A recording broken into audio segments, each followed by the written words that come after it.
I've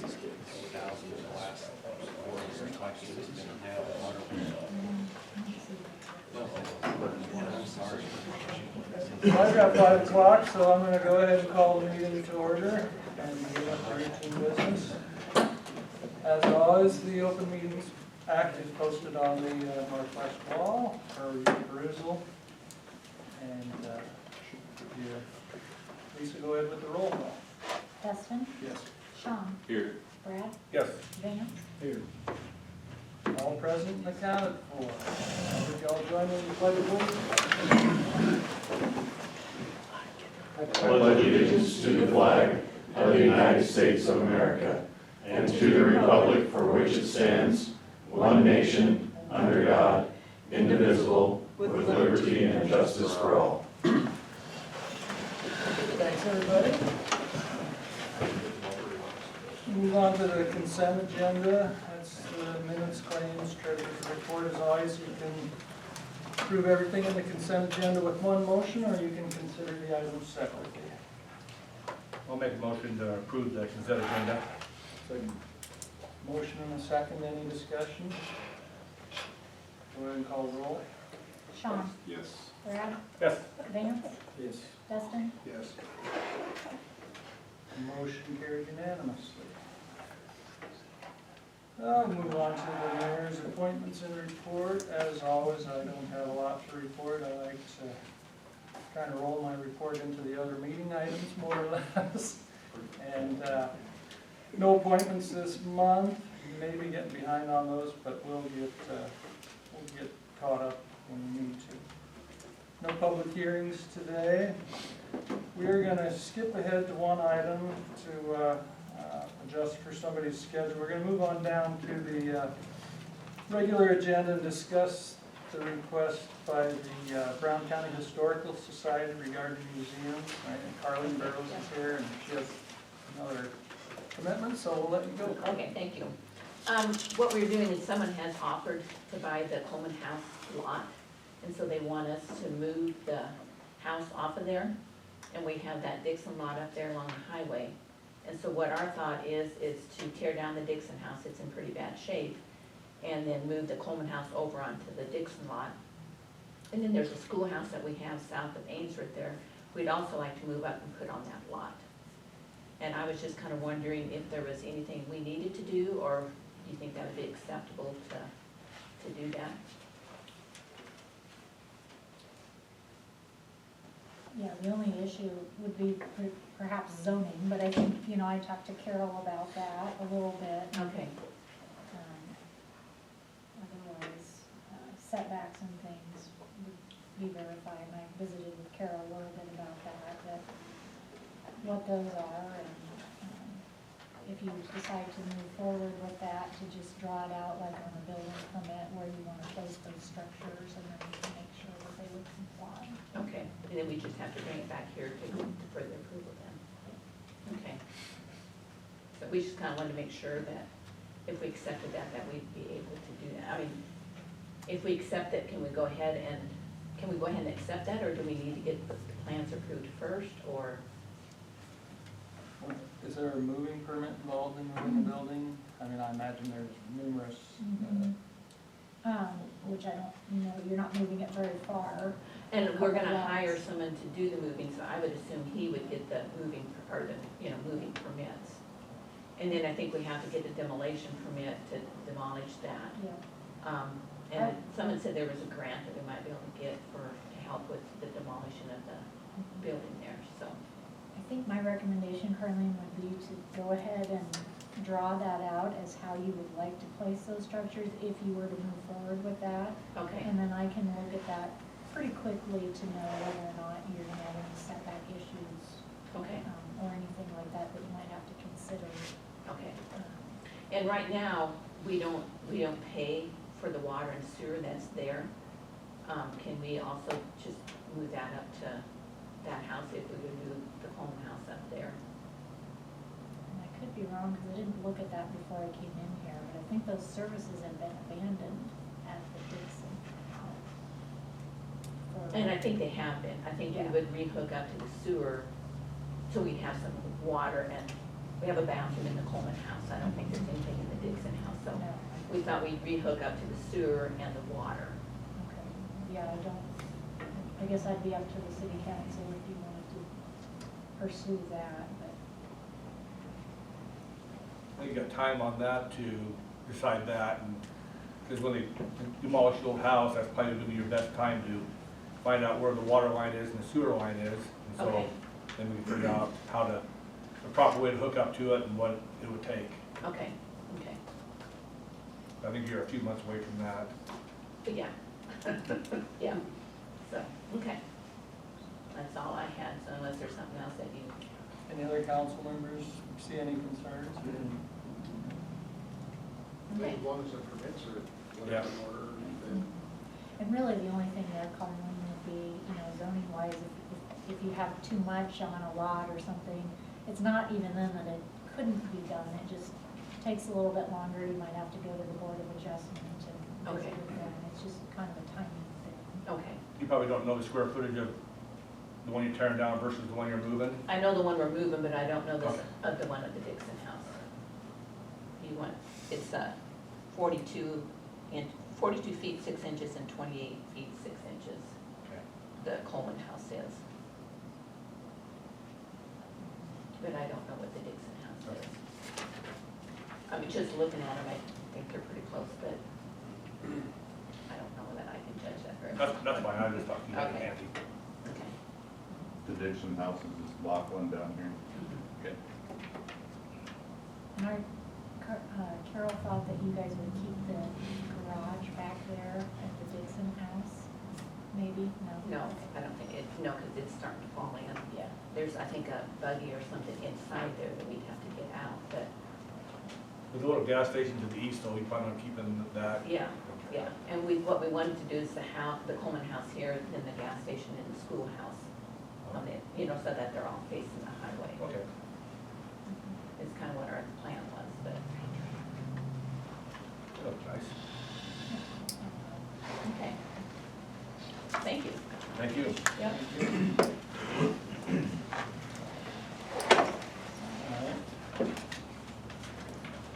I am gonna back up, I was remiss, I didn't introduce Michael Scholes, our county attorney. He's been our attorney or city attorney, I'm sorry, for a few months now, new guy, and so he normally won't be at our meetings, but it worked out to be here today, so.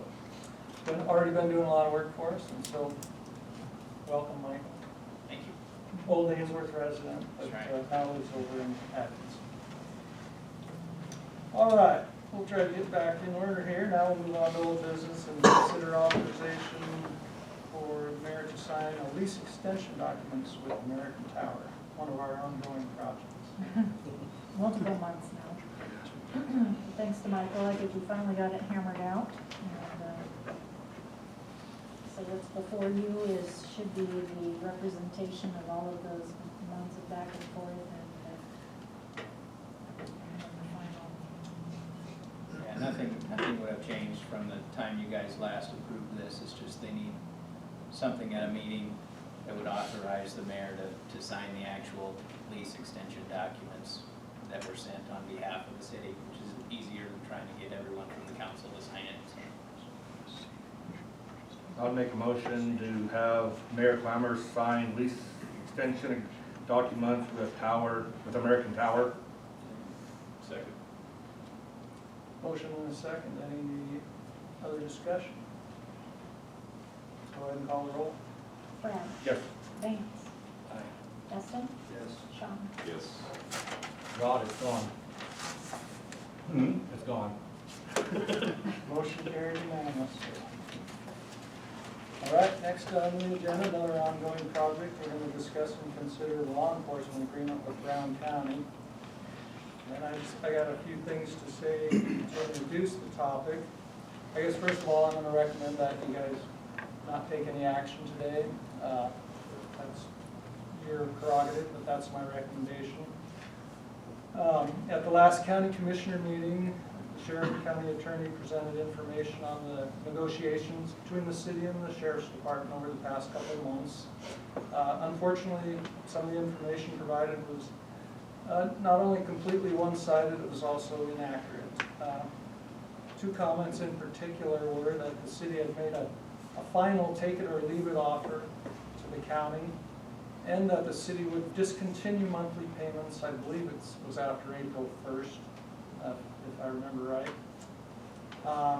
First of all, I can read you the letter. We might even have copies of the letter that we sent from the city with our initial offer, and it's quite clear that the city's proposal is a starting point, open for debate, and indeed we asked for further discussion. Also, during our joint meetings, the city, I thought we had made it clear that we intended to continue to pay with our current monthly payment until a new contract was completed. So I believe that the information provided at the commissioners' meeting really set an adversarial tone between the county and the city right off the bat, and the county commissioners ended up making their decision without having an opportunity to hear both sides of the story. I would like the city to provide the commissioners with some of the information that we used in an attempt to reach an equitable representation for the citizens of Ainsworth and Brown County. I don't think it's too much to ask for the commissioners to reconsider their action, and I understand that they may stand by their decision. I talked with Commissioner Small, and he told me that they were pretty firm in their conviction, but I think they should at least be privy to accurate and unbiased information to make their decision. And I don't believe they had that opportunity last week. So again, I recommend that you take no action today, and we continue to negotiate in good faith with the county commissioners to reach an agreement that benefits all the citizens of Brown County. So I don't know if any of you guys have any comments you want to make. I know Andy Taylor wants to make a comment, I'm sure others do. I just wanted to make a brief statement, if I could, that I actually agree with Mayor Clammer here. Sheriff Dibler and myself have been negotiating with the subcommittee of the City Council for the last 2 or 3 months about this issue.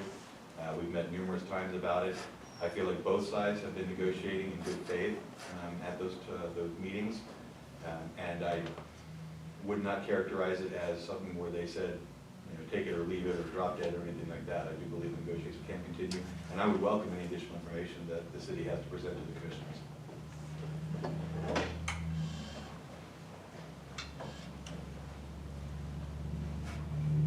Michael, can I get your opinion on what is required for a second-class city for law enforcement or? Sure. This question came up, and I think is kind of part of the discussion here. And this was my initial advice to the city, and I actually called and visited with legal counsel for the League of Nebraska Municipalities, and they share this opinion, which is that the mayor may, with consent of the city council, appoint a chief of police or other law enforcement officers, but that's not a statutory obligation for a city of the second class, like it might be for a city of the metropolitan class, for instance, Lincoln or Omaha. And that, you know, that according to the council for the league, that's a question that they get relatively frequently, and that's consistently their advice to city's attorney that call, or city attorneys that call, or council members. Because I think it's the case generally that in terms of, you know, general law enforcement and, you know, enforcing the state criminal statutes, every county sheriff has that obligation, you know, regardless of city police departments. And so for cities of the second class and villages, there's not a statutory requirement for an independent police force.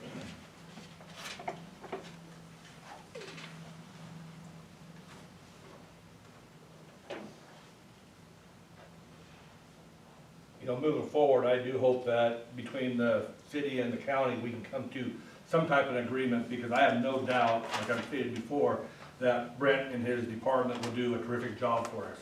I think we just need to come to a dollar amount, and honestly, I've always thought that dollar amount has been too high since the last agreement came into place, and I've always kind of frowned on it.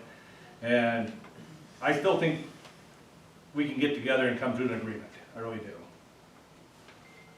Mayor Clem, I don't know, if you have proper for me to respond to what Mr. Schultz said, or would you rather I wait until after the council has finished discussions? You know, I feel like we aren't gonna be able to negotiate a contract here, and that's one of the topics that's, you know, important to discuss, but I think it's best handled at a committee meeting level, but I'm not gonna tell you you can't. I don't wanna get into a long drawn out, well, we should only pay 200,000, no, let's pay 280, I mean, I agree. we're not gonna get there tonight, in my opinion, but that's just what I feel. I just didn't, I can bring it up during public comments later if you prefer, or I can bring it up now, whatever the council would rather. I do. You know, I'd say if you want to make a brief statement, I don't have a issue with that. Thank you. Mr. Schultz, I'm assuming that when you talk about the power to create a police force, are you talking about 17-124? City of Second Class shall have the power to establish night watch and police, find the duties and powers there too? No, I'm Which one are you not. talking about? 107 in chapter 17. Mm-hmm. But, go ahead. Excuse me, I was gonna say, how do you, and actually, I did also, I conferred with legal counsel for the Nebraska Association of County Officials. They had a different opinion, I guess, than what the Metropolitan group did there. How do you reconcile that with, excuse me, 17-107-3A, which does require that the mayor, with the consent of the city council, shall appoint such a number of regular police officers as may be necessary? It says as may be necessary. Correct, are you saying that there's no necessity for law enforcement in Ainsworth? If that's the determination of the mayor, then yes, I mean, But then you wouldn't need sheriff's deputies in Ainsworth if there's no need for law enforcement. well, like I said before, any county sheriff already has an obligation to provide law enforcement countywide. And so there's already going to be law enforcement. I understand the discussions previously and the agreements that have been in place would allow additional personnel potentially. But I don't think it's the case, and certainly it's not the opinion of the league either, that imposes an obligation to create an independent police force.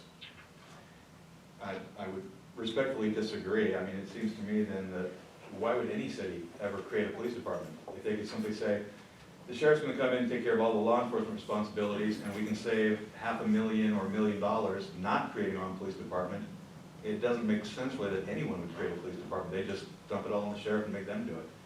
So, like I said, respectfully, I would disagree with your interpretation. Thank you.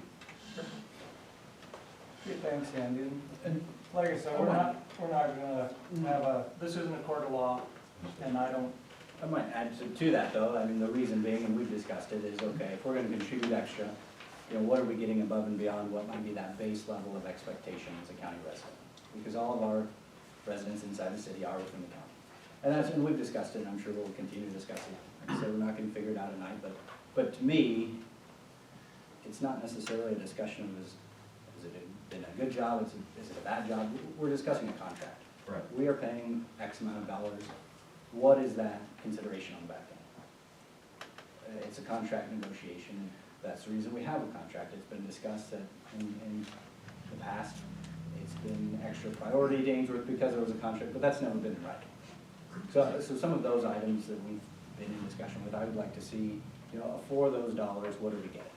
Above and beyond that base level of expectation, because we know if we're not contributing resources, things get spread. It's, you know, it's a big county, a lot bigger than just Ainsworth, so that's what I'd like to see in the contract, above and beyond where we've been at so far. But like I said, we're not probably gonna come to any agreement tonight, I doubt on that, so. And that sounds like you're also talking about a cost benefit analysis as to what you're willing to pay and what sort of services you want to receive. And I would agree, that's more in the nature of the terms of the contract.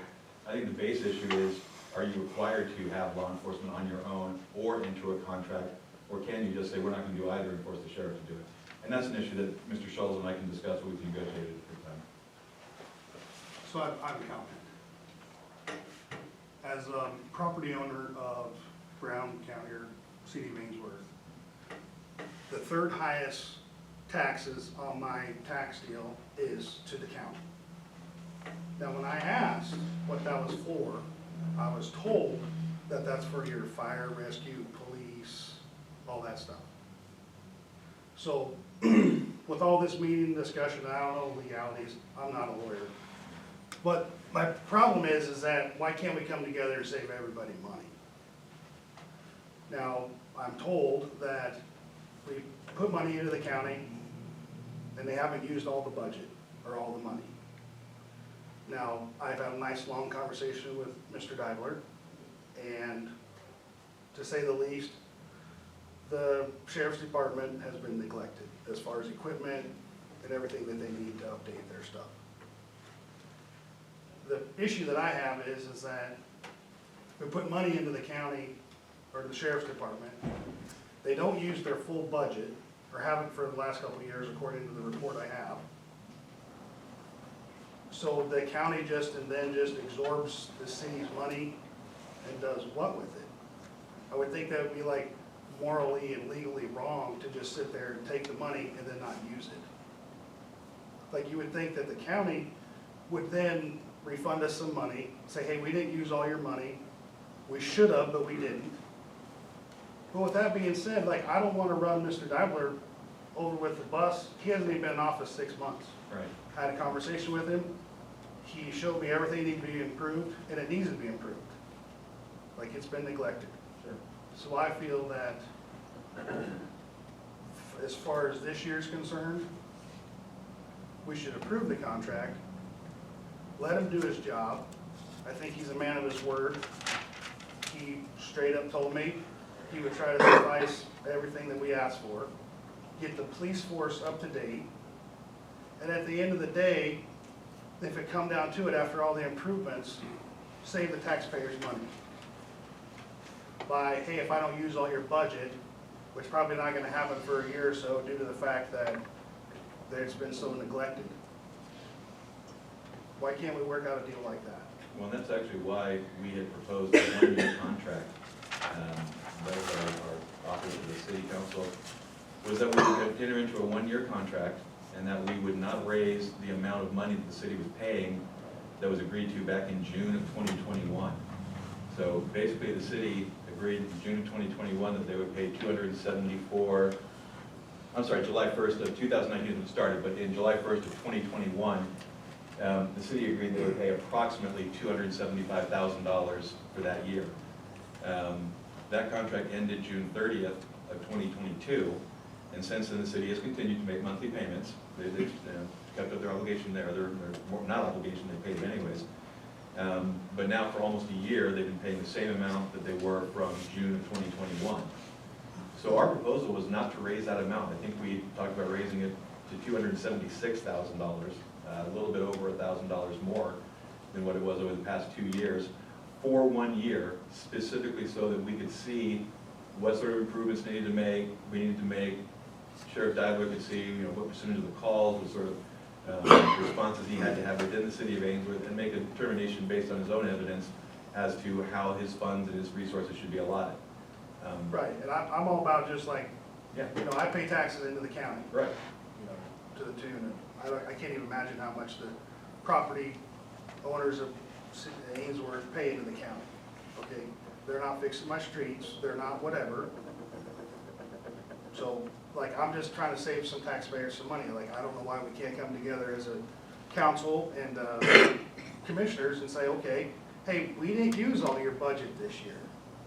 Here's some money back, fix the sidewalk. Or, hey, we had to use it all this year because the trucks were being replaced, the radios were needing replaced, we need all this work. Okay, like, I want our police force to be trained, up to date, have the equipment they need to service the people. I don't know the legalities, like if we have to or don't have to. All I know is that we're all paying taxes, so why can't we come together and make it beneficial for the taxpayer? No, I would agree, and I live in the city as well, so I certainly have no problem with trying to lower the taxes in the city limits also. But I would note that Sheriff Deibler, neither Sheriff Deibler nor myself had anything to do with setting up the budget that he's currently operating under. And that budget anticipated that the city would be paying, $275,000 that we offered in the contract.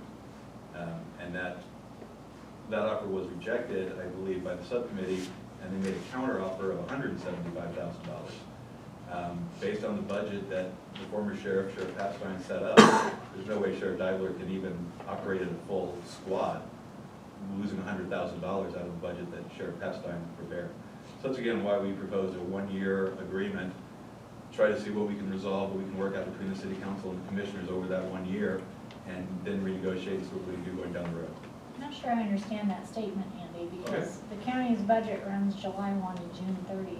That's So correct. Sheriff Papstein would have set the budget that you're currently in, That's correct. which expires June 30, which is the fiscal year that the city has continued to pay.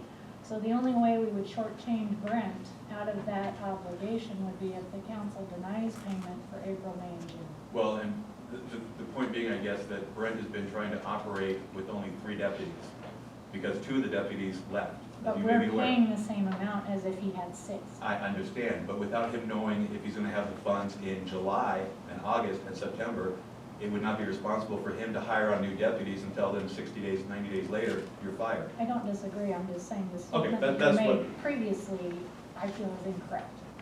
Okay, well, I disagree, but that's our position, at least my position.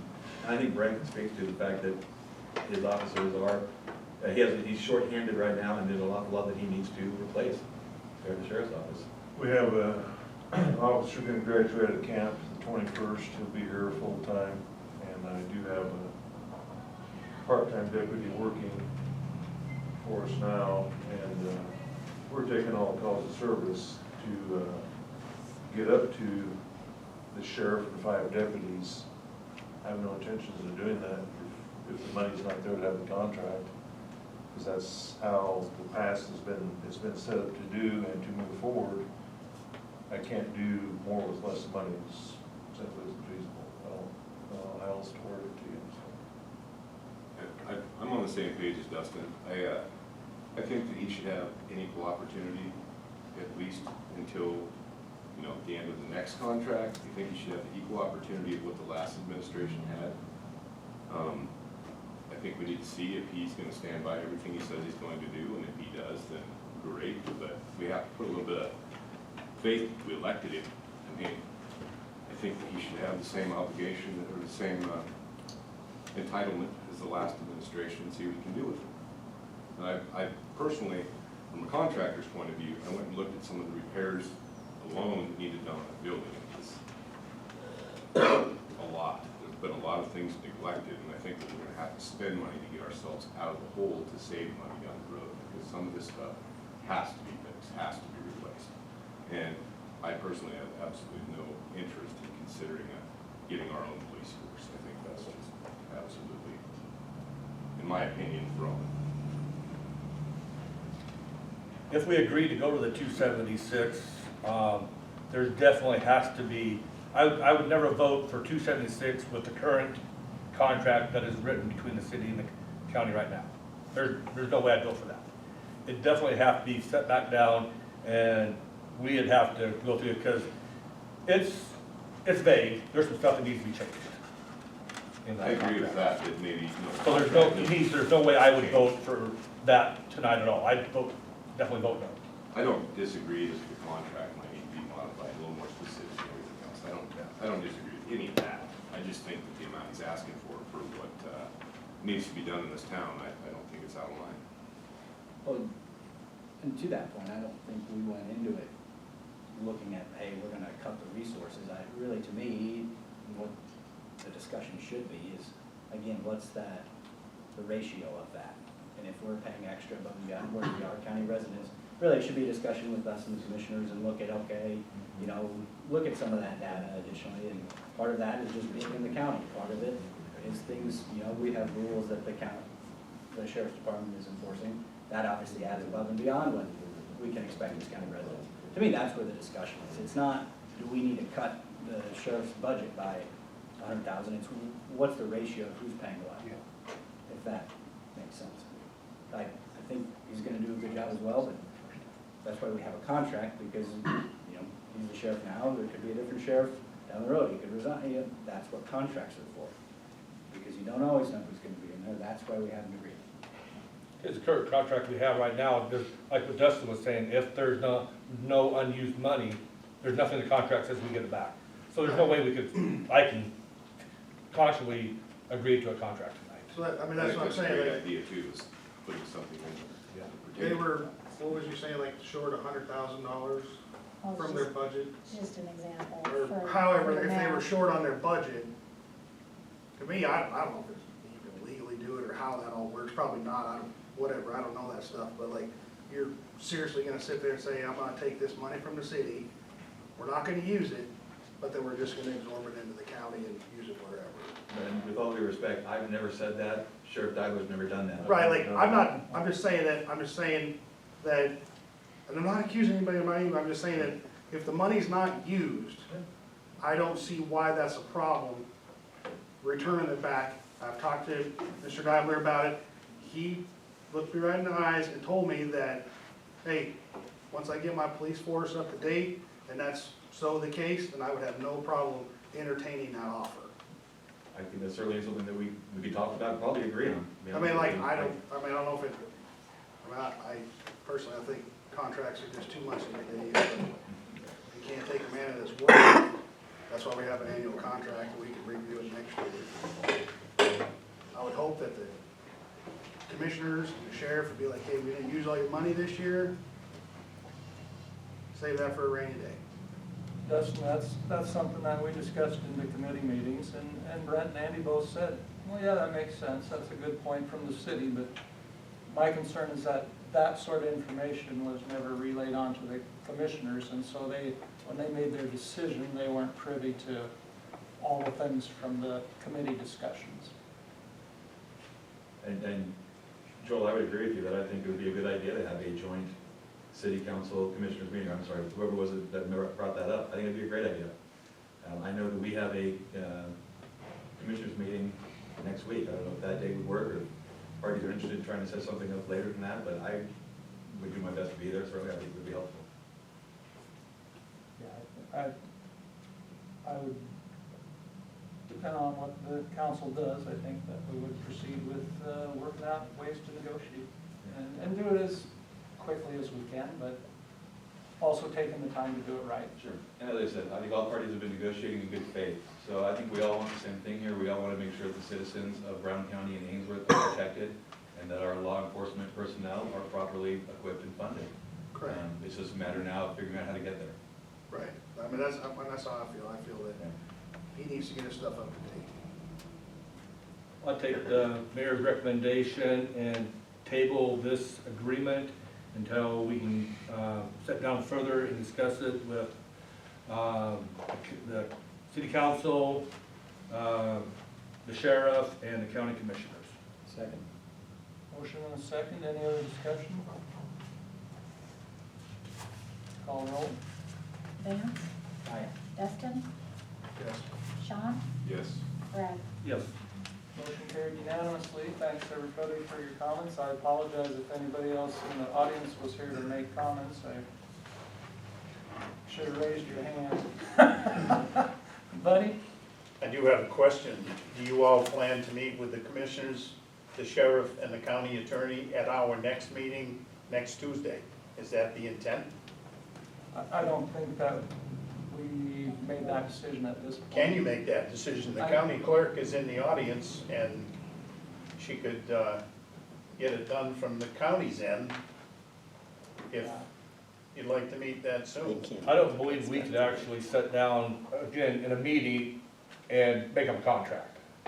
I think it's, a subcommittee needs to be, with your guys' subcommittee, and meet, I know that we've been meeting and stuff like that, and come up with something that the subcommittee maybe agrees on, and then take it to the county commissioners and the city council.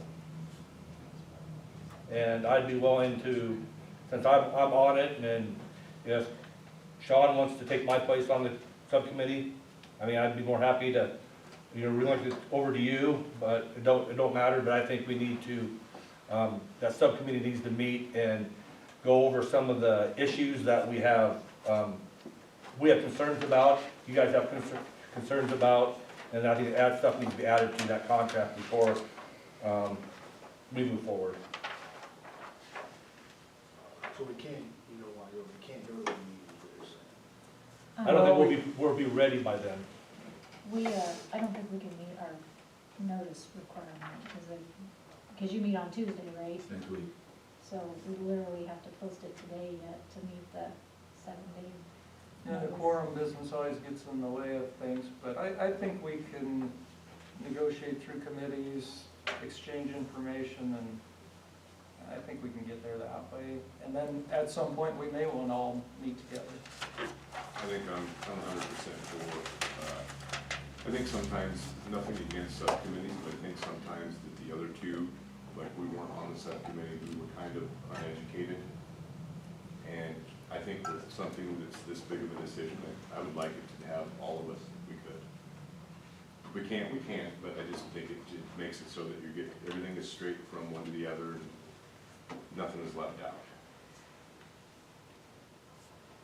So I don't know if that's possible or not, but. I think that might be a good deal for the final approval of the, but like we're talking about, coming up with the language for a contract, somehow we have to get that, so we have a proposal when we all get together that everybody's comfortable with, yeah, I agree with this, or no, I don't, you know? And So we can't, so basically you don't wanna approve his contract tonight, obviously. Well, we tabled it. Or you table it, but I'm saying you don't wanna approve it and then like spend the next year, however long, negotiating the new one. No, I'm not in favor of that. I don't think anyone wants that. I mean, like, I think we got, you know, me personally, I wanted to let him do his thing, and But I think we're gonna continue to operate, making that monthly payment as we have been throughout this year, until we can get something in place.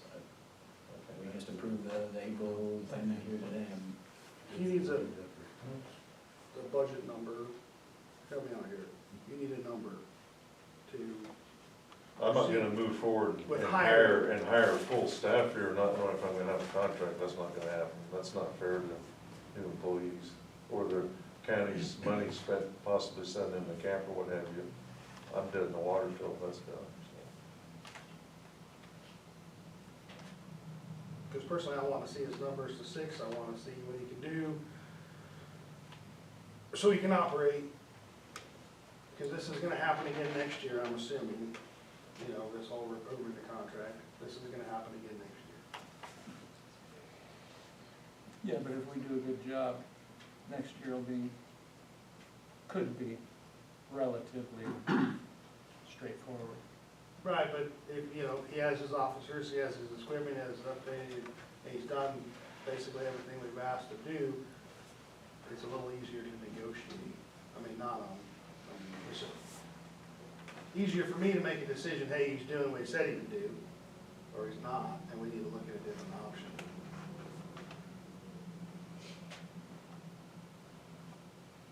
Because, you know, the calls that I've gotten has been like, all due respect to the sheriff's department, you call in, it might be 30 minutes, it might be an hour right now, or has been, not right now, has been.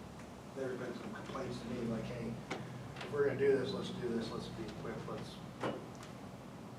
protect our residents. I'm kind of on the same page with Dustin.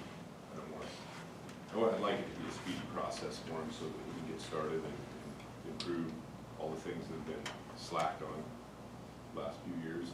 I have been watching the paper, I have been noticing that he is citing people for ordinance violation, which I had never seen before. Well, I had, but not quite to that extent, so I'm kind of on the same page with Dustin. I think that the contract does need to be tweaked a little bit, but I definitely would like to see it happen as quick as possible.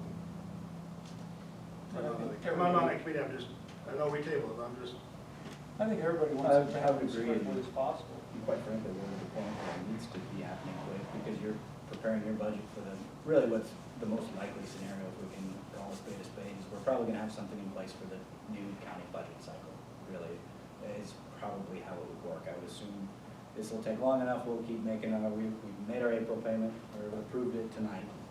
That leaves May and June outside of the new county budget cycle. I would assume at least through May, which we were continuing to go, I doubt things are gonna fall off the rails that much, but through this process, I welcome your information. I don't think we got a lot from you, hey, looking out this next year, some of those things that sounds like have been discussed as upgrades and things like that. I would be interested in seeing some of that as we're working in the negotiation to look at what that dollar is and what's our portion for the future. I mean, we've been looking at that 276 based on what's been done in the past. Sounds like things are changing. Things have changed just in a few months as far as how certain things get enforced. Appreciate that, but we'd like to see, hey, what's that plan moving forward rather than just approving 276 with the same verbiage that's always been. So that's what I'd like to see us work together on between now and then, but we are getting to that point where it's almost that county budget cycle. So for both parties, it'd be good to know where we're at sooner rather than later, but like Joe said, I think we can get to that by Tuesday. Do you think we could get to a draft, update the agreement, get a draft for reaction from the county commissioners? Something that we could say, well, here's some of the things we'd like to see included, or, I mean, I don't know, Tuesday's pretty quick, but let's wait on that. By the way it sounds like we are probably okay with the 276, possibly, maybe, but there has to be a lot more added to the contract, and so maybe the dollar amount now probably may not be discussed, but what are we gonna get for that dollar amount, and have that specifically in the contract? And I'm hearing that, yeah. And for this upcoming year. Right. Not saying that, I might not, a year from now, say, hey, we're still paying way too much, and we're gonna figure out how we're gonna save money. Because honestly, I don't see how the city can afford that kind of dollars. I really don't. But I'm willing to work with the new sheriff and see if we can get him up to speed and stuff. And I'm not trying to tell him how to do his job and stuff like that, but next year comes around, I'm gonna see if we can save some money someplace. And that's gonna be one of the places. Right, that's where it brings my point, like after he gets everything updated, I would hope that the commissioners can come to the table and say, hey, everything's updated, Mr. Daimler's running this thing as efficiently as it can run, we're saving X a year, here's a portion of your money back. To me, that's the best way to save the money. I don't want to cut contracts, cut ties, start a police force, muddy the waters, make everything all messy. We live in the same county. We all pay taxes to the county. Why can't we all come together and save ourselves money? If he wants to run it efficiently, and I think he will, after he gets it updated, to me, that's the best way for the residents of Brown County and the city of Ainsworth to save money. Dustin, the first meeting we had, I opened the meeting with a statement about, I looked back in the old files, and the first thing I found from 20-some years ago was a statement that said that the county and the city were gonna come together so that they would both save money. I still believe that's true, and, yeah, I agree. We're all in this together. Right. We're all in this together. I just want, I don't know what happened at the commissioner meetings from the report I heard. It was pretty hardline. Whether that's true or not, I don't know. It's just like, wow, we all pay taxes to the county. Everybody here pays taxes to the county. City property owners of Ainsworth pay taxes to the county.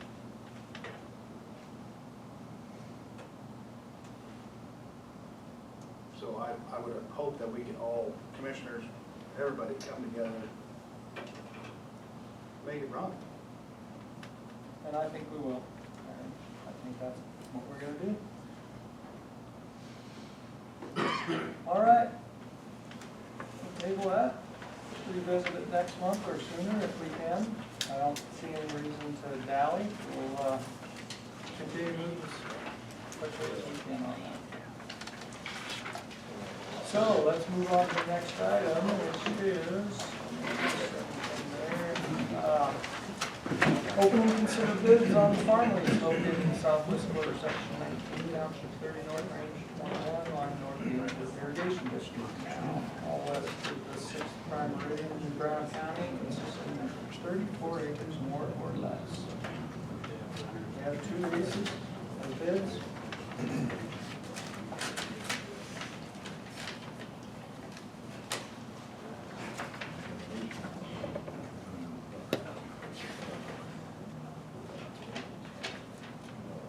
There's the number. I guess I can just look at this right.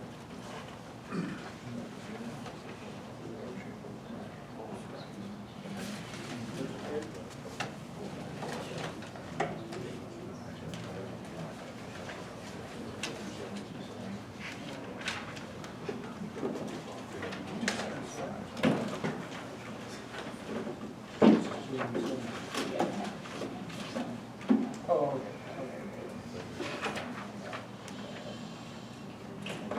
Mr. Tyler, Taylor, thank you for your time. Thank you very much.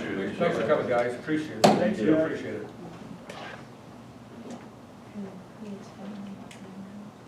all right, first one I opened was from Arian Gucci. They bid the amount of annual rent of $2,720. 6,700. 2007.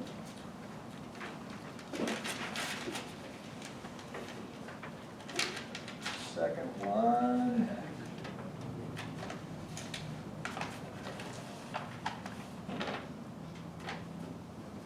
Is from DPK Farms LLC, in the amount of $2,400 annual rent.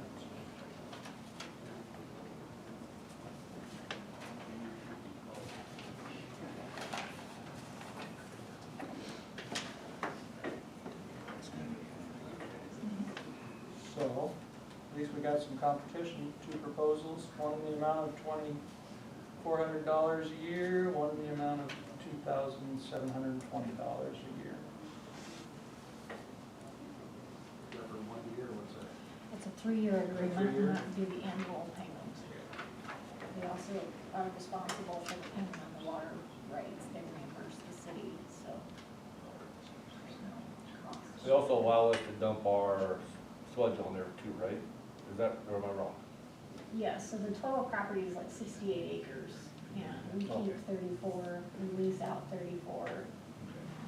It's ditch irrigated, so we pay the water rights, they pay the water used. So it's hopefully kind of a wash for the city. We do get taxed on that property because we lease it. I think our upcoming taxes are $1,100. I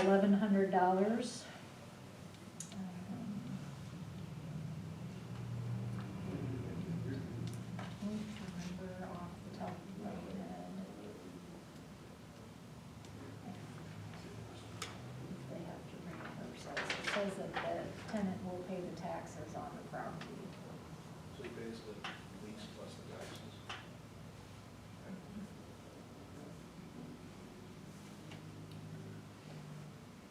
That was an issue a couple of years ago, the taxes, but all of our properties' taxes have gone up. As has everyone.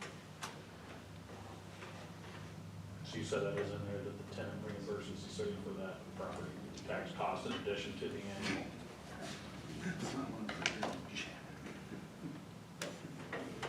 Is it irrigation district irrigated, I assume it's part of it, Yeah, it's off of from the irrigation district? Gravity irrigated, I should say. What has that lease been at, is that kind of in line with what it is? The last 3-year agreement, it was 2,040 annually. So, yeah, both of them. The tenant also agrees basically in the agreement to disc the entire 68 acres. Well, I should say our 34 acres, I believe twice. per year, and that helps us, you know.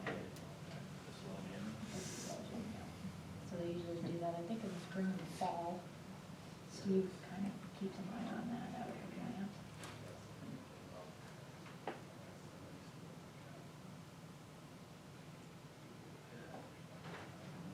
I guess I would move to accept the bid from Marion Gucci in the amount of $2,720 for the farm lease located in the southwest quarter of Section 19, Township 30 North, Range 21, lying north of the Ainsworth Irrigation District Canal, all west of the sixth principal meridian of Brown County, Nebraska, consisting of 34 acres, more or less. More or less.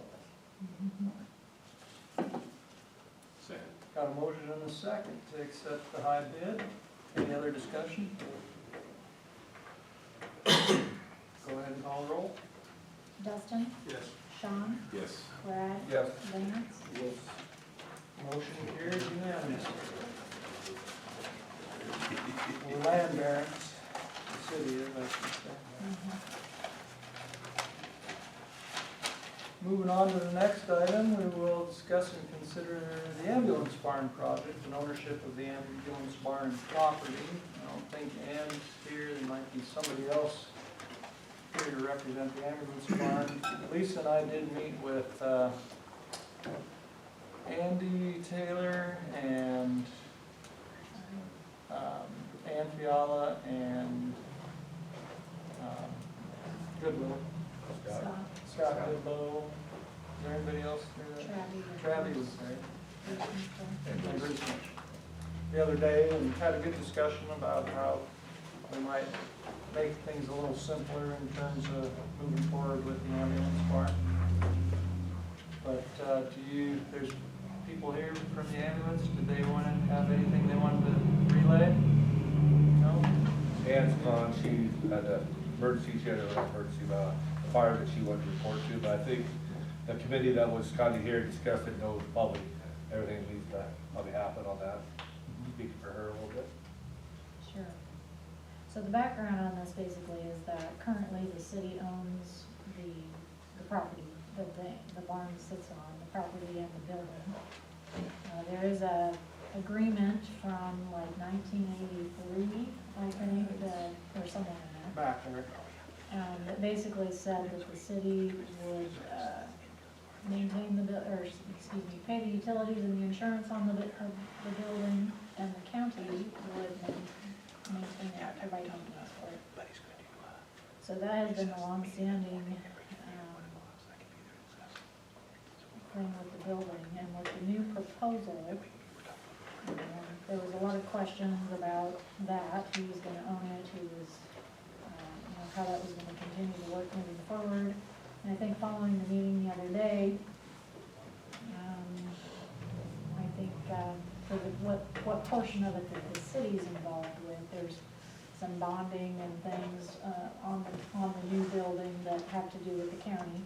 But, I think the idea was floated that perhaps the city could just gift that property to the county. Since they're bonding it, they're gonna have the debt obligation on the building for at least probably 10 years. And that way, it just seems like it's a little bit cleaner for everybody. Otherwise, the other option, it would seem, would be that agreement would need to be updated significantly. Yeah, and everybody with the ambulance association felt that was a good way to go. Andy felt that the county would be amenable to that. And that would work well for the city. So that's an option. Andy, you have something to add? I was just gonna say that we are, I'm gonna be on the agenda, excuse me. We're on the agenda next Tuesday's meeting. It's actually gonna be at 1 o'clock. We're gonna discuss the ambulance barn issue with the commissioners. And certainly happy if you guys can make it, great. If not, we can certainly report back to you after that. Okay. Super. Yeah, so Michael and I had visited a little bit earlier, a little bit last week, I guess. That, I guess, in terms of state statute, and, the normal hangups that we have with property and selling or that sort of thing. Because the county is another political or governmental entity, Public agency, I think. public agency, thank you, that basically the city would be able to gift that or deed that over to the county without having to advertise it or what have you. Would that be a lot, obviously a lot cleaner for the county? Um, And they're gonna build a building on property they don't own, so they'll make us all those things. Well, that was sort of our thinking, I guess, as well, that, you know, if the role was reversed and the city had the debt on the building, that it would seem like it'd be a little cleaner, if you owned the property. So it sounds to me like maybe we wouldn't want to do anything tonight. Assuming you are all in agreement that that's a good idea, we could wait till the county meets. If they're in agreement that, yeah, that's the way we want to go, then we could start the paperwork to.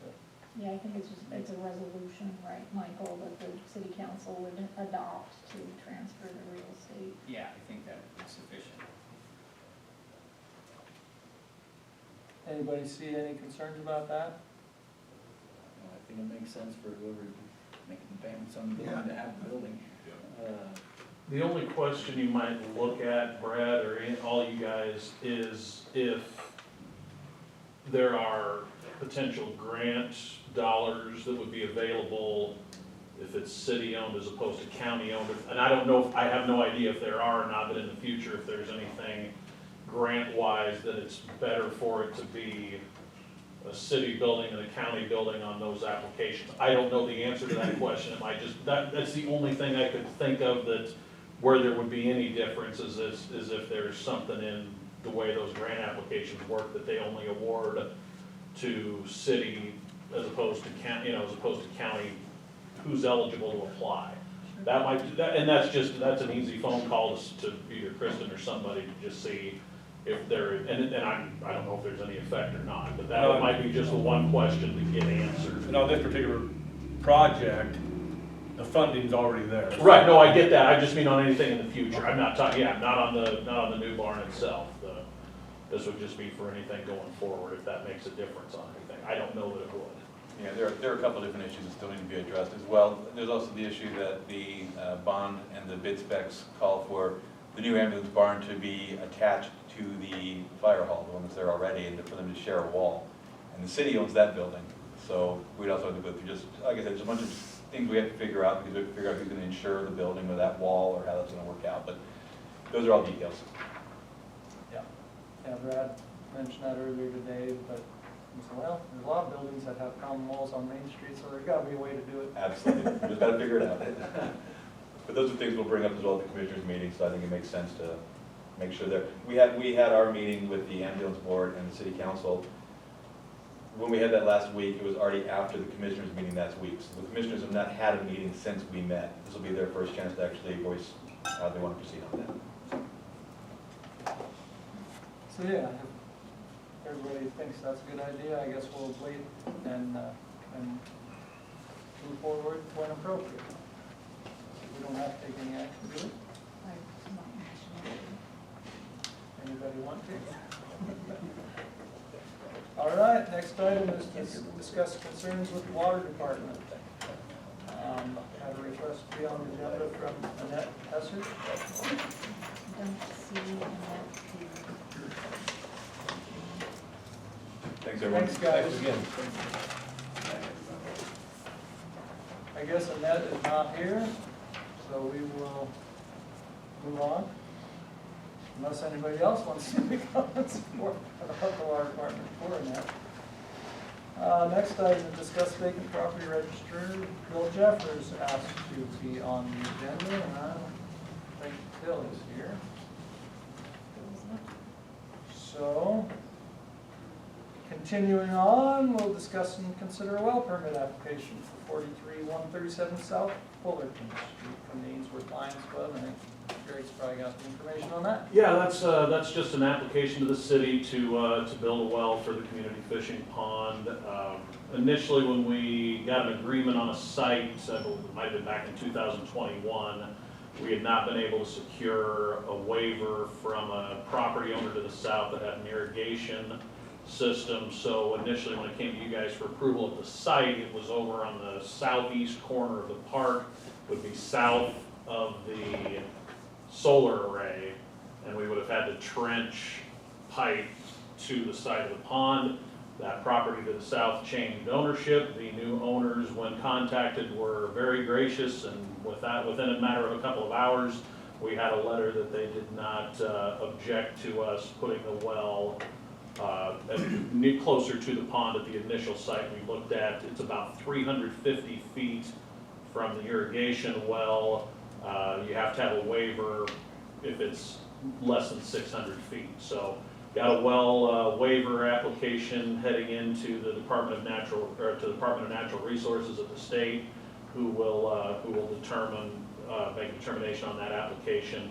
So this permit is, I think, would work for either site. Now, I've used the site that's actually county-owned property for the well. With this application, if for some reason the Department of Natural Resources would deny that waiver, then we still do have that alternate site available. It's just much less cost than, entrenching an extra pipe to go from that second site. So regardless, we have a well site, and it would just be whether it's on county ground or on city ground. This application is moving forward with the assumption that it's going to be near the side of the pond on ground owned by the county, planning for a solar well to use as the water source for the community pond. So that's what this application would be for. How big a well is It'd be just your standard, just 49 gallon a minute, not a big pumping well. So it's going to be a slow, and then we'll put a float on it to where it's got elevation control and shuts off when it reaches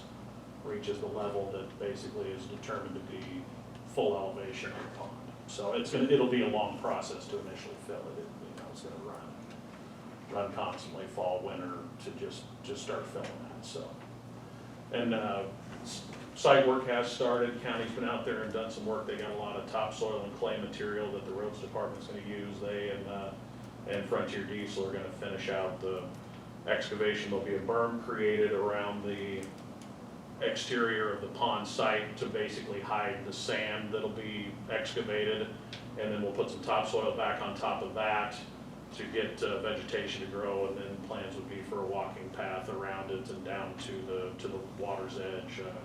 Next stages would also be a handicap accessible pier on the east end. We're planning to place some of the sand and build up the east side adjacent to that current little asphalt road that goes into those soccer and baseball fields. We'll build up to the west of that current access road as kind of a parking area. It's a way to hide some of the sand. But what we don't want to do is have to truck material that isn't usable. The county will be trucking material that they can use. The material that isn't usable, we're just going to try to hide on site and build it up elevation-wise. We don't want the pond at ground level, because you don't want storm runoff or anything like that potentially affecting water quality. So we'll build up a little bit of an incline before it drops into the pond side. But yeah, this is just for the well. The Lions Club is the sponsoring organization for the overall project. ABC has put money into the project through council approval. Brown County Foundation has put money in, and we've had private donors, and KBR Roundup Programs put some money in. So. Didn't the council, we approved the other well location already? You approved the location, but not the actual well permit. This is just the permit for the well. Yeah, Okay. the council, all of that was all handled. I thought it was years a change ago. of This is just, location. no, I Awesome. did never submit an application for the well itself. That's just a part of, we're hoping at some point this summer or fall to get that well installed and start the filling process. That's this application. So you need the council to, It's just a standard permit, I believe, that we have to have from the city okay. to move forward. And Is the that reason- right, Lisa? Yeah, the reason we do that, as I understand it, is that way the city has, say and knowledge of the wells within our jurisdiction and the 1 mile jurisdiction, and that's mostly for well protection. And then if the city ever needs to dig another well for the city of Ainsworth, we know where those are at, we know whether or not any private well is gonna interfere with where we might have a planned public infrastructure well, so that's kind of the point of, the permitting process. You don't see I don't see. any future issues of us having to drill a well out there, anywhere out there. No, in fact, we had 2 wells that were put in the South Cemetery area here within the last, 15 years or so, it might have even been less than that. So, yeah, we have locations if that ever arises, but I don't see this causing an issue for the city. Across the street from Dish. Anybody care to make a motion?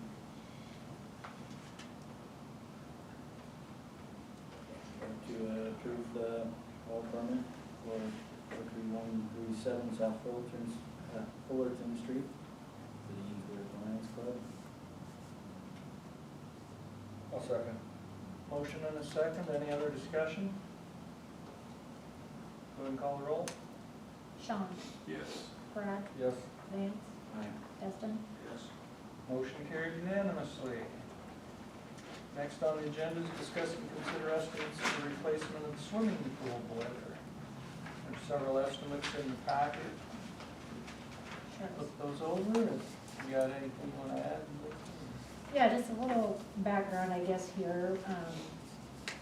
So the boiler that's there now, and I see Katie's here, so she can interrupt me if she wants to, was put in like 2012, 2013. So my understanding is that that was probably a 20-year, or should have been a 20-year life boiler. Of course, we got 10, 11 years out of it. My understanding from, I guess, Rasmussen is who cleaned it for us this last time. It's just had a lot of rust and deterioration. They seemed to think that there was some kind of chemical or acidity issue in the air, I suppose, of the building that was causing it to deteriorate as quickly as it had. And the only thing, we've been racking our brains trying to figure out what that would be. Of course, we did that upgrade to the control systems within the last 5 years, where we updated the chlorine and the, I guess the acid pump. So that's the only thing we can think of. You know, they're all it's all in one building in the pump house, but the boiler room is a separate interior wall, so there must be some kind of, I don't know, error, because we don't store chemical or anything in the boiler room. So these estimates basically are a couple of different things here. We have a couple of estimates that are, I would say, the less expensive ones that are more or less to go back with the same, basically the same thing that we have in there right now, knowing that probably we are not going to get its full life potential out of it. We might get half life out of it. Maybe we'll get 10 years, maybe we'll get 5 years. We don't really know. There's one, I guess, quote in here for a more efficient boiler. It's a 98% instead of like an 85%. And it has like a heat exchanger or a heat pump type unit on it. They thought that that might help expand the life of the boiler and reduce some of the issues that we're experiencing now with the current setup. Some of the issue, as I understand it too, is the fact that we run cold water hoses because of the leakage in the basin, and that potentially is kind of throwing off the boiler as well. So some kind of a heat exchange unit on it might help it from deteriorating quickly. So that's basically what you have in front of you here. Of course, that option is quite a bit more expensive.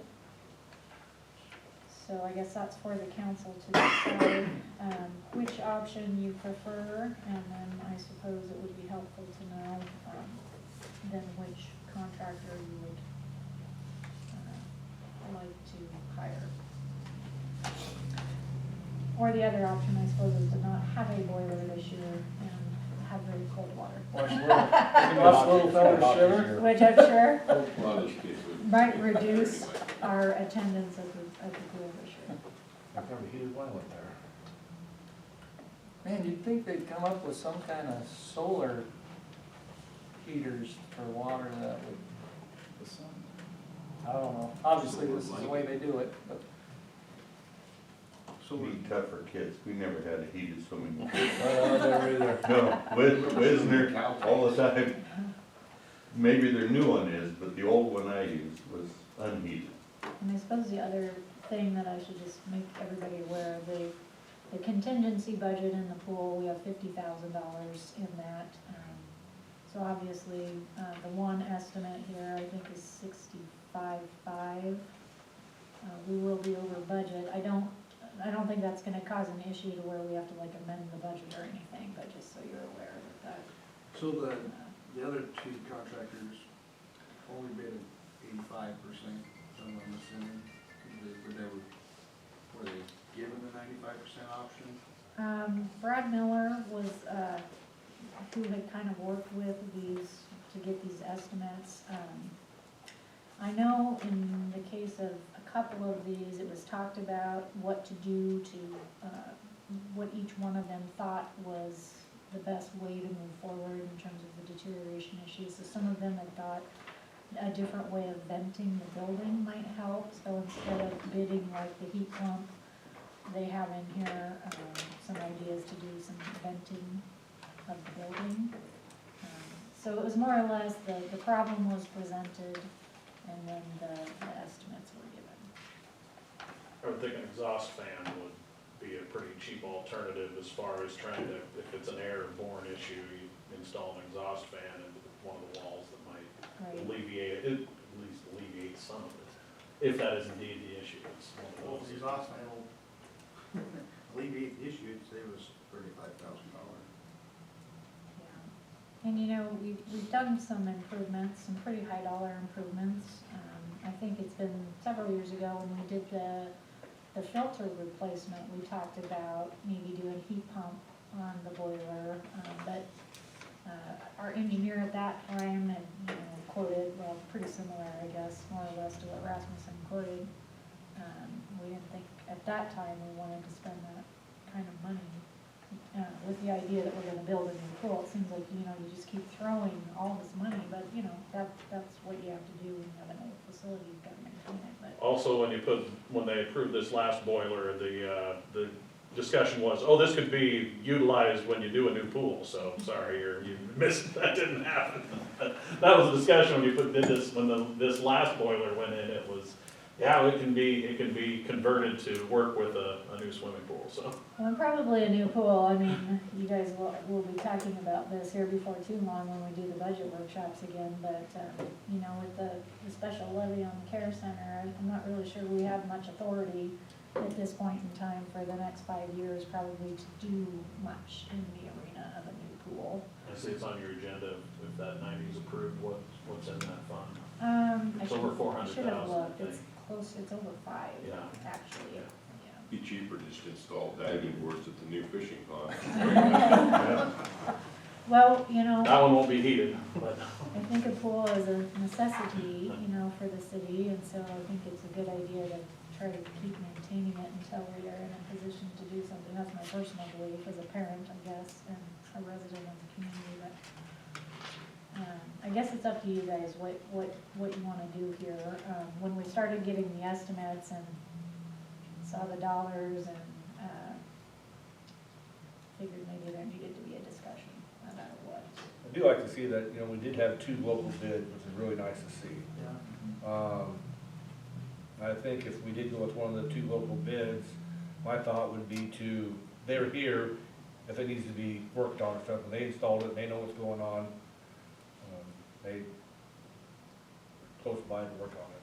And I would say the 2 local bids, I think are comparable. I think they're basically bidding the same type of boiler, and the same general idea of kind of just going back with basically what's there and maybe trying to vent the building better. How many years did you say we got out of the last one? I think yes, 10 or 11. It was installed in the spring of 13 for the season. It was installed and started the day the pool opened. So, Are you yeah. gonna be able to get said boiler by the time? There was a lead time, so it would be nice to have direction tonight so that, you know, otherwise, you know, it'll be midsummer before we probably have it. I can't remember how many weeks, do you, Katie? Was it 10 weeks? An 8-week. 8 weeks? So we're gonna be-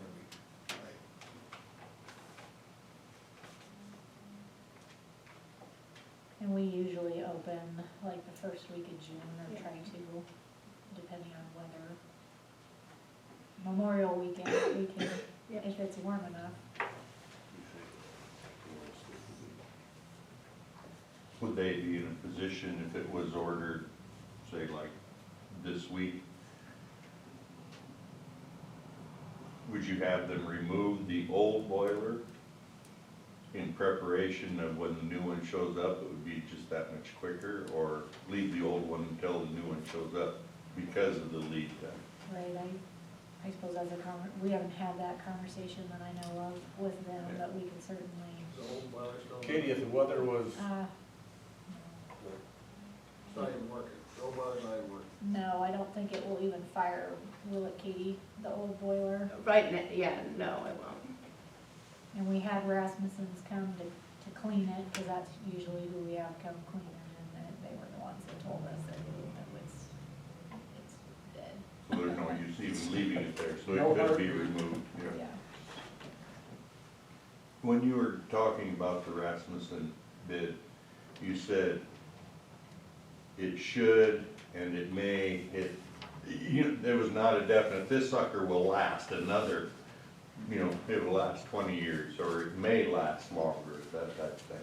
There's no No. guarantee. No. I we don't. assume there was a small warranty, but it wouldn't have been more than 10 years. Right, and the other thing that Larry Steele with Miller and Associates, when I was talking to him earlier about the heat pump and all of that, he had talked about how our electrical was also gonna have to be upgraded, and I see on Rasmussen's estimate, the exclusion, that they have is their line voltage, if any, and I've kind of been told that would have to be done, so that would be a cost above and beyond what, Rasmussen has estimated. And I didn't go that far to get an estimate from an electrician to know, for sure what. I see Lidle's is just for installing a new one, and Osborne's for tearing out the old one and on. Is my correct on that, or is it?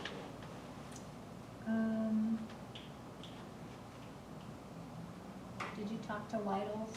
Brad did. Brad did. Yep. I had understood it as though that was, takeout in place. I mean, I want to make sure we're comparing apples to apples.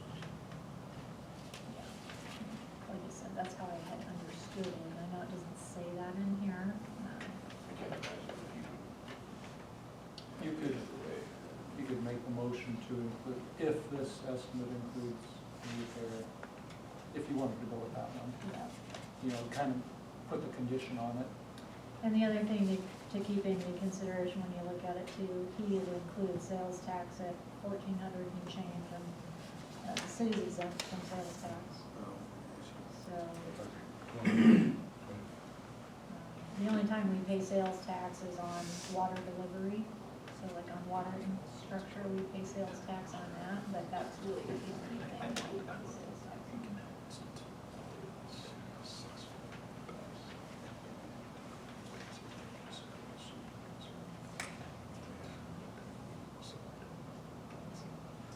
Well, I make a motion to approve the low bid, as long as it includes removal of the old. That way we're comparing apples to apples. The 30,000, well, do we have to take taxes out of that for that? If you wanna note the amount, then yes, I think I Or would, just approve the low? I would just say approve it as presented, and we we will deal with oxygen events next time. But that's up to you, however you want to do that. Want to make a motion to approve the low bid for a replacement boiler in the swimming pool to, let's say, Lyle Foods. Second. Motion and a second to approve the lowest bid, providing it includes removal and replacement. Any other discussion? Go ahead and call the roll. Brad, Yes. Vance, Yes. Dustin, Yes. Sean. Yes. Motion carries unanimously. Little swimmers won't be shivering as much.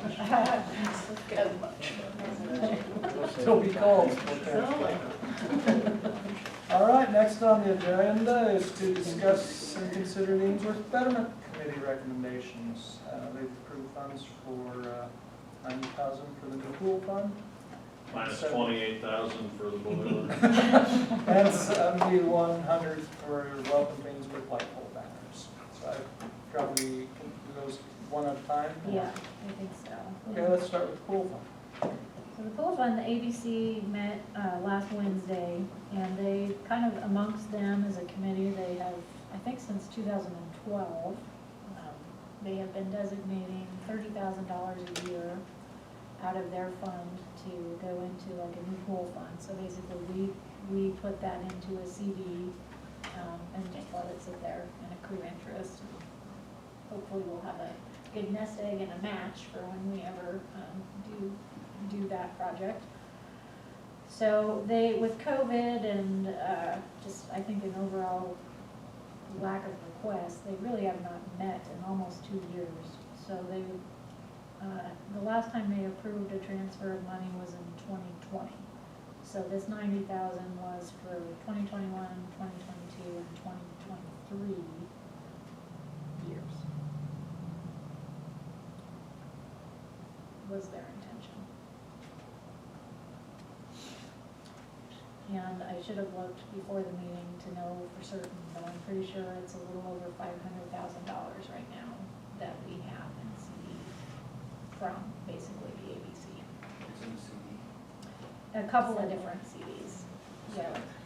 Four, Great maybe. CDs are going, that's a pretty good deal. Right, well, what's the lock long term? We have a few that are locked long-term. We try to time them, you know, so they mature and then we can, put them together. Just for the council's information, for the newer council members especially, NCDC also has a couple of pool CDs from fundraisers years ago that were, that the NCDC did. Don't hold me to it, I wanna say it was like 40-some thousand in a couple of CDs that the NCDC has accounts for. So those are intended to support new pools as well. And those, like I said, those were fundraisers from quite a while ago. There's a money market too, did you tell them that? Money markets, yeah. So there's a money market that we roll our CDs as they expire, they come up. We just roll them into that money market, so you guys would have those. Those are for a new pool or for a new boiler? Looks like the new pool sinking fund as last month was $534,602. Thank you. Let's kick it up over 600. Keeps growing. Yeah. So the price of a new pool. So, yeah, I was gonna say, Yeah. the pool price increases by about 30,000 a year. So that one that we did about a year and a half ago, we did that study was 2.3 2.3. something, For a new pool? for nothing even, Mhm. that's not That even was- extravagant. Like what we have, kind Was of. it Pretty indoor basic. pool for what, $8 million? $2 million for a pool. We get a heck of a splash pad for. Wasn't that pre-COVID? Yes. Yeah, I think So you can imagine what that 2.4 million be like now. All right, anybody care to make a motion to approve that? I'll make a motion to approve the $90,000 from the recommendation from ABC to go into the pool sinking fund. Second. Motion and second, any other discussion?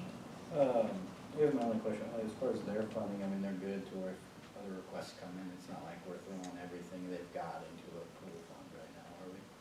Well, no, I mean, they've got, I have to look at the treasurer's report, 300, 308,793. and they have some things outstanding that haven't been drawn down. They have the Yep. fishing pond request, which was, 40,000.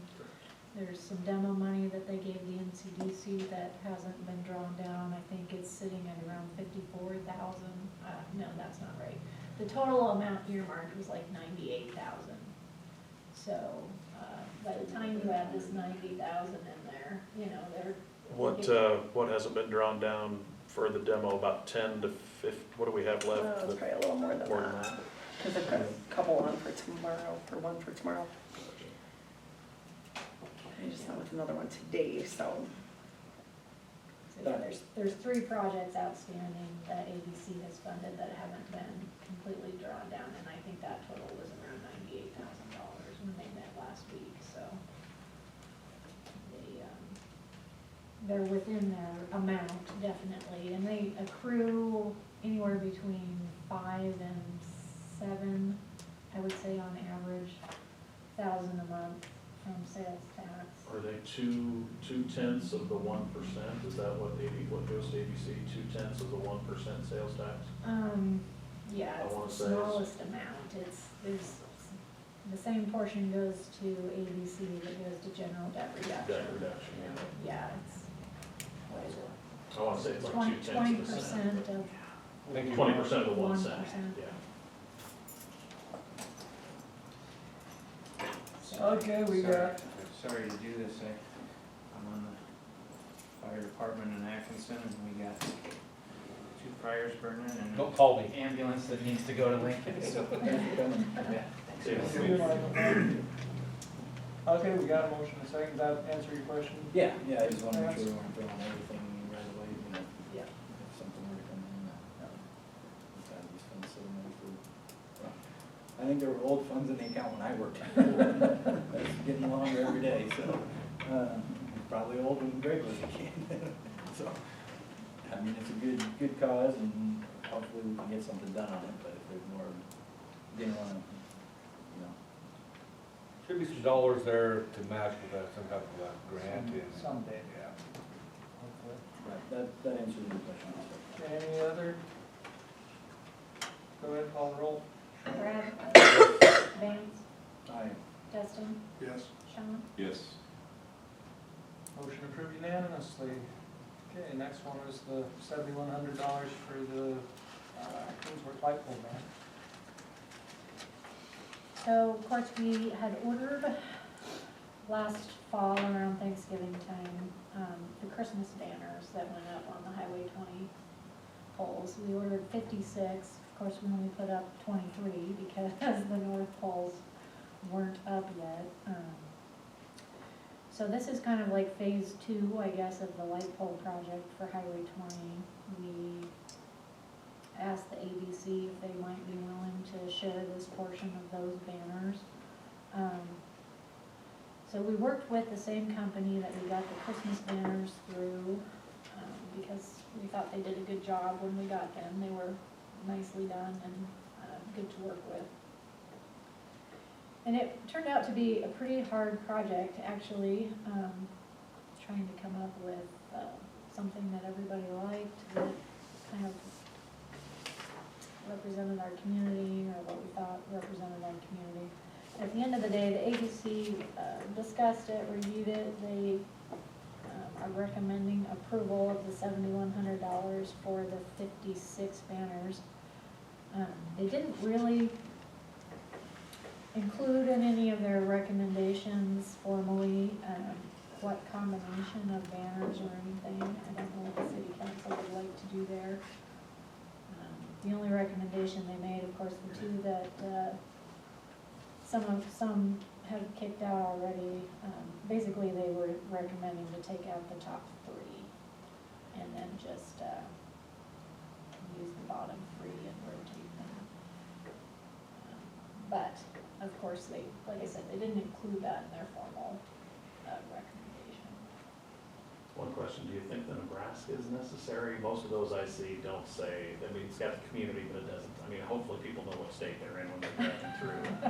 But I'm just saying, I don't know that Nebraska is necessary, just, the other ones I've seen in other communities I don't think having the state in there is more, you know, to me, the less lettering potentially might be the better on some of those, so I would be, I mean, I like the designs, I just wonder, I think we can get by without Nebraska, couldn't we, if you wanna just make that one little, I don't know how much work you've already done on that, or how easy that is to change, but.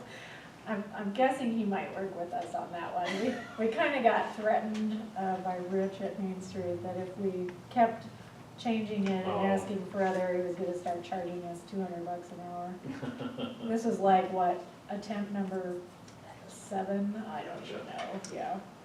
That's just a personal suggestion, I don't take it for what you want, I guess. And keep in mind, I think these banners, like the Christmas ones, I think they have basically a 3-year warranty. Of course, we will get more out of them than that, I'm sure, because they won't necessarily be up every day all year long. But, you know. These won't? Right. Because we have the Christmas ones that'll be up probably from Thanksgiving through end of January, I would imagine. And you'll use those down Main Street also? Right now, we only have enough to do Highway 20. So yes, when Main Street comes along, we'll have to purchase more, and whether those are the same or something different, I don't know. You sent Rich dress up.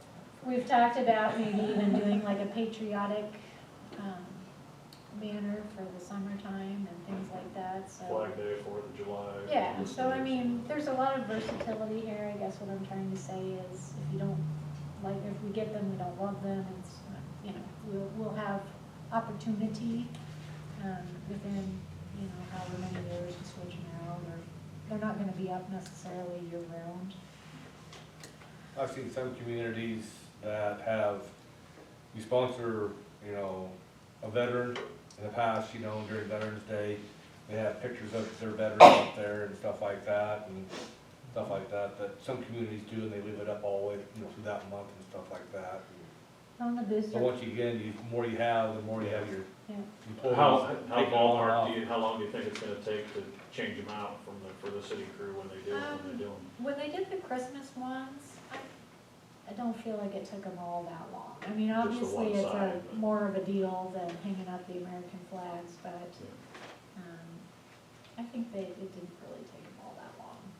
They used the boom truck.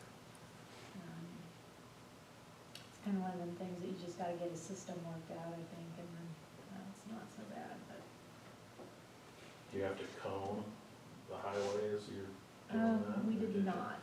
They have lights on the truck, so.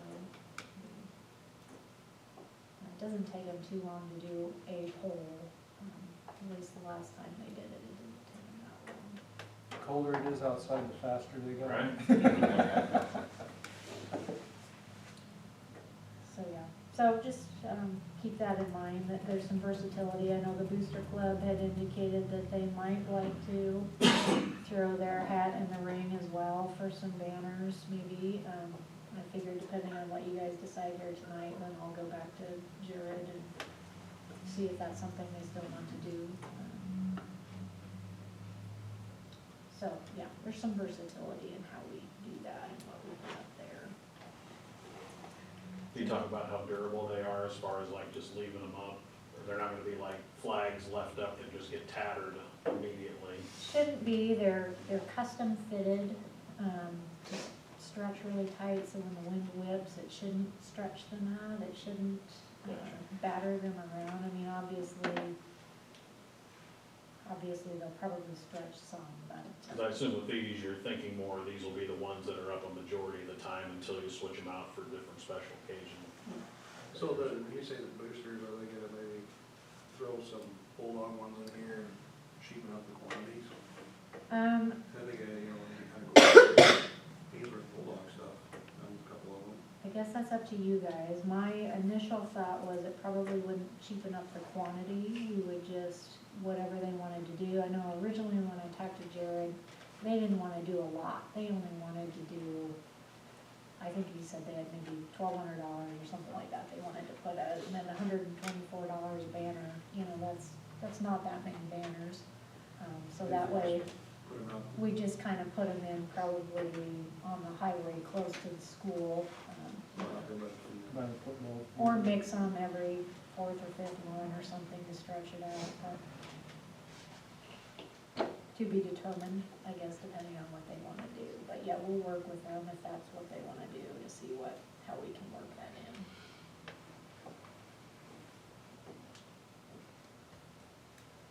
Anybody care to, make a recommendation? As far as which banner? Is that what you're As far as recommending, or on $7,100? I thought we were just approving the money, I didn't know we were also picking the banners, but, I mean, we're just approving what the ABC's recommendation. I'll make a motion to approve the $7,100 for the Ainsworth flagpole banners. Second. Motion and a second, any other discussion? Go ahead and call the roll. Vance, Yes. Dustin, Yes. Sean, Yes. Brad. Yes. Yes, if anybody has super strong feelings on the designs, relay those on to the city office, right? Yeah. Other That than, might get more expensive. Artist, we might hire you. if you're talking about the bottom three, I'd suggest staying away from 1 and 3. For the simple reason, people are gonna be traveling between 30 and 40 miles an hour. And dark on dark is hard to read if you're only 30 inches wide. You know, your center one is black on yellow, which makes it a lot easier to read at speed. It's only a suggestion. You know, I realize you can mix them up, but if you're looking at putting them along Highway 20, I don't know what you say, not use that. That's my favorite. I personally like the windmill, the red and black one. So- yeah. Apparently that's So not that's a- my- So do I. Yeah, you I know, like the red and because black. the white on a black background makes it easy to read. I was just gonna say, that's why we're on a temp like 7, because I like them all just done Nebraska. I really don't, Yeah. That makes sense. I don't think you need Nebraska. I think that's just too much lettering for people as they're just driving by. All right, well, let's move on and discuss and consider the recommendations of the LDA Free Home Committee.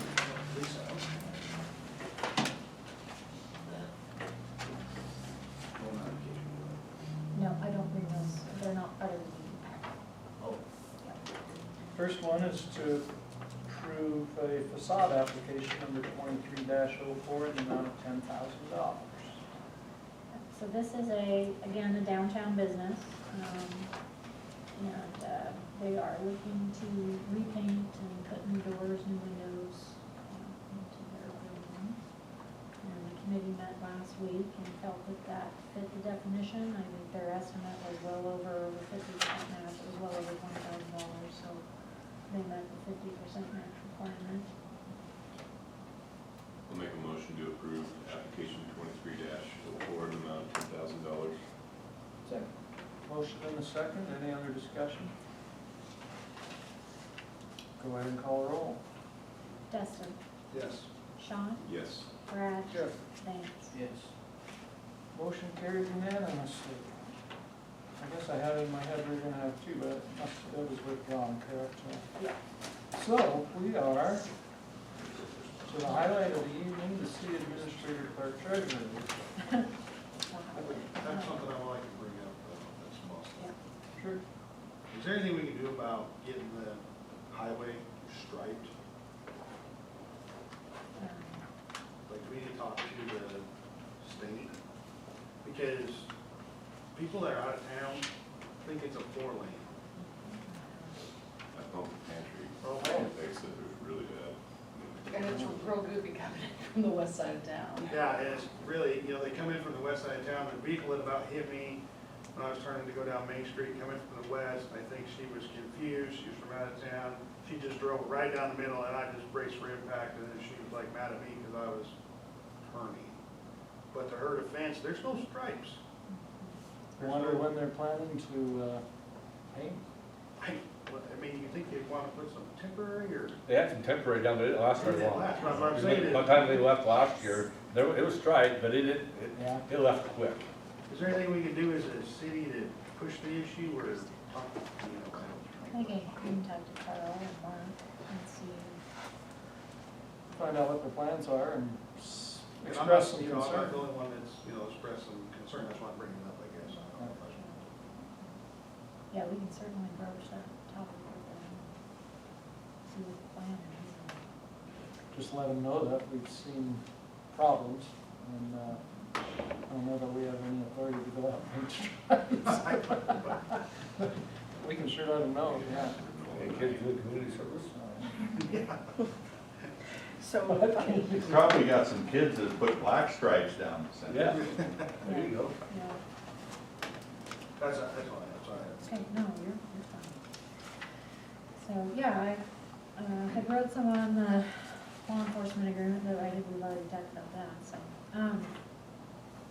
Vacant building registry, we've had some response to those letters that we sent out. I think those letters are really good, if nothing else, it's a dialogue starter. People will call in and, talk about their situation or their plans and those types of things. And we have had some response, not all 35 people have called us, but we've had a pretty good response, and I know some people are trying to make some plans, trying to get something going.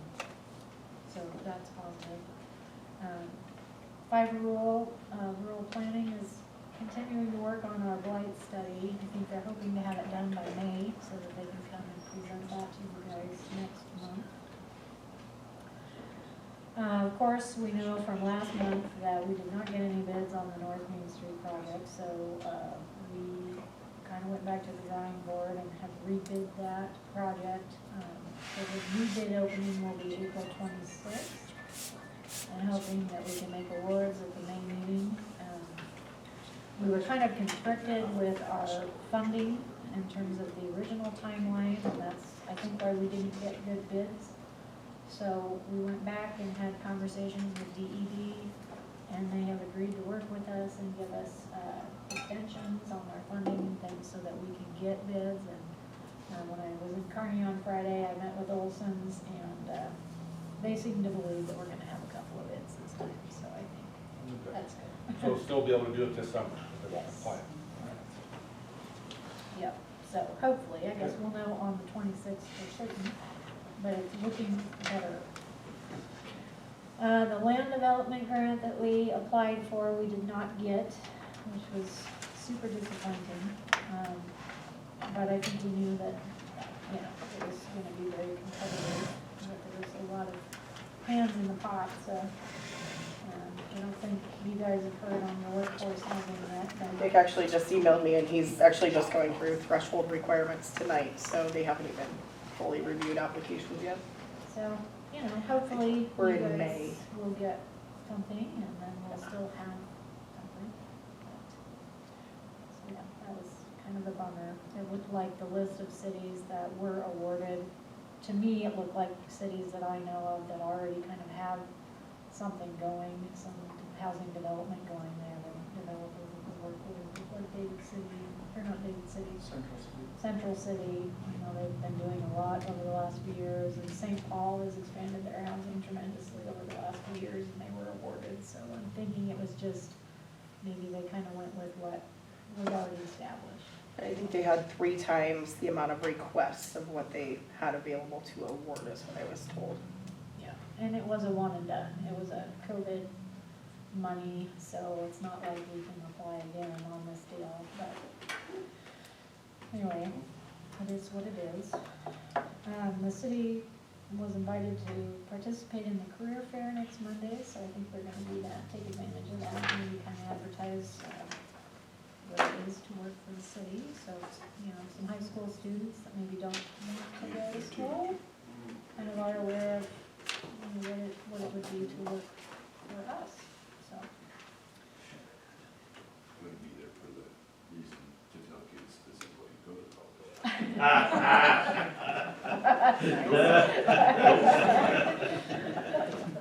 That's fine. I don't know if you guys have any questions above and beyond that. Any definite answer on the detour? We're still planning the detour for 2024, way we kind of, Pine Street. Pine Street, okay. that has not done anything to delay the project that you know of or anything? Not that I know of. In fact, when we didn't get any bids, last month, Jess and I met with Mark, and he had, at that point in time, he hadn't heard anything, that they were gonna delay the timeline, and I haven't heard anything from him since, so I'm assuming that means that they're still pressing forward as planned.